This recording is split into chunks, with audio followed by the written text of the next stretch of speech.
ये कटोरे में आपको मिला तो सही नारा, हमारे युवा जो सनातनी युवा है वो तो स्टेडियम में सही नारा लगा रहे हैं कि पाकिस्तान का बाप कौन, भारत भारत भारत। समझ नहीं आ रही क्या कहूँ, क्या बोलूँ, हंसू रहूं, परेशान हूँ। पिछला मैच हारे थे तो दुखी थे, आज हारे हैं नम सा हो गया हूँ। कभी हंसना शुरू हो जाता हूँ, कभी रोना शुरू हो जाता हूँ। आज ऑस्ट्रेलिया का कमबैक करा दिया हमने। आई एम सॉरी टू से अपनी गलती की वजह से। क्या कहना चाहेंगे, वर्ल्ड कप किसका नजर आता है? वर्ल्ड कप इंडिया का नजर आता है। मतलब उस दिन जब पाकिस्तान हारा तब भी जय श्री राम के नारे लगे, कल जब पाकिस्तान हारा तो भी जय श्री राम के नारे लगे। ये क्या लिंक है ऑस्ट्रेलिया का इंडिया के साथ? What do you think about that, Shahid?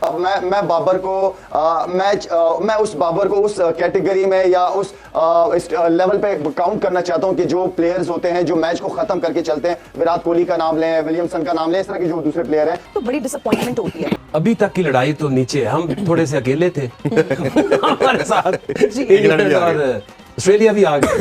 वक्त ज्यादा नहीं बचा, वक्त बचा नहीं। कम है, मुकाबला सख्त है। शाहीन शाह अफरीदी के अलावा हमारे बॉलर्स फेल होते हुए हमें नजर आ रहे हैं। की बुनियादी वजह यह थी कि इस पिच के ऊपर गेम प्लान था ऑस्ट्रेलिया का, और ऑस्ट्रेलिया ने उस गेम प्लान को सही मानों में एग्जीक्यूट किया। आप जब 368 चेस करने के लिए जाए ना, फिर इस जहन के अंदर आपके कुछ अलग सोच होनी चाहिए। 368 पहाड़ जैसा स्कोर है तो फिर सोच भी पहाड़ जैसी होनी चाहिए। And disappointment continues as Pakistan suffered their successive defeat in Cricket World Cup after being beaten by Australia by 62 runs. इमाम का आउट देखा आपने सबने, उन्होंने निकले और यूं खेला और वो बाउंड्री पे कैच हो गए।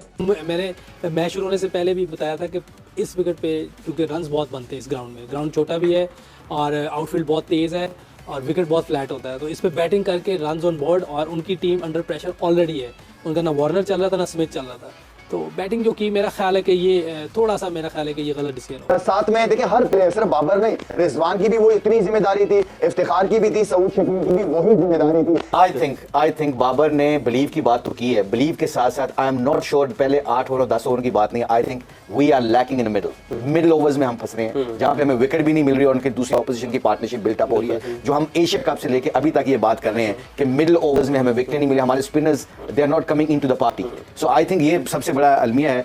I personally think Pakistan have all the ingredients जो ये वर्ल्ड कप जीत सकती है। उसके अलावा देखें आपके पास जो मुश्किल बात कर रहे हैं ना कि आपके पास जेन्युइन, ये इस तरह की पिच है कि वाकई आपको जेन्युइन बैट्समैन और जेन्युइन बॉलर चाहिए जो पूरे 10 ओवर आपके लिए कर सके। या प्रॉपर आपके पास एक ऑलराउंडर्स भी होते थे ना, ऑलराउंडर भी खेलते थे, वो उनके ऊपर ये रस होता था कि 10 ओवर भी करके दे देगा, 30 35 24 रन जितने भी रन है वो रन भी करके दे देगा। तो वो या तो फिर आपका उस तरह का इंपैक्ट ऑलराउंडर होना चाहिए। तो बेसिक आपकी जो बैट्समैन है ऑनेस्टली अगर आपके पास किसी टीम के पास विकेटें हाथ में हो तो ये ऐसी पिच है कि आप नीचे से बड़ा जबरदस्त कवर कर सकते हो, क्योंकि आप शुरू में थोड़ा सा चांस लेते हो, सर्कल की वजह से भी आप लेते हैं। बीच का जो रोल है वो लंबे रनों का नहीं है, वो 6 रन 7 रन 6 रन, और ये इस तरह की पिच 6 रन 7 रन बैट्समैन की इनिंग बिल्ड करना, टाइम लेके खेलते रहना। वो जो आपकी विकेटें हाथ में हो ना, आप कॉन्फिडेंट भी फील करते हैं बैट्समैन, कह रहा अब हमारे पास टाइम है मारने का। और जो पीछे वाले बैट्समैन आते हैं उनको तो पता है कि उनका गेम ही वही है, वो डबल माइंडेड पे नहीं खेलते, वो फिर अपना ही गेम खेलते हैं, इसलिए उनके पास ओवर 10 से 15 ओवर होते हैं। तो कहने का मतलब ये है कि जो तगड़े बैट्समैन है अच्छी पिचें हैं, इसके ऊपर हमने बड़ी अच्छी इनिंगें देखी हैं। तो आप पॉजिटिव एटीट्यूड के साथ खेलें, अपनी बॉल का इंतजार करें, इस पिच पे बॉल मिलेगी जहां आप मारना चाह रहे हो। सही। हम हमने पिछले मैच में भी ये बात की थी, कल के मैच में भी क्या हम नवाज को ऊपर भेज सकते थे इफ्तिखार से पहले कि जाए 2-4 ओवर गुजारे ताकि इफ्तिखार बाद में आके जो भी होता रन रेट उसको बैलेंस कर देता। यार हार जब हो जाती है ना तो फिर ये कर देते, वो कर देते, ऐसा कर देते।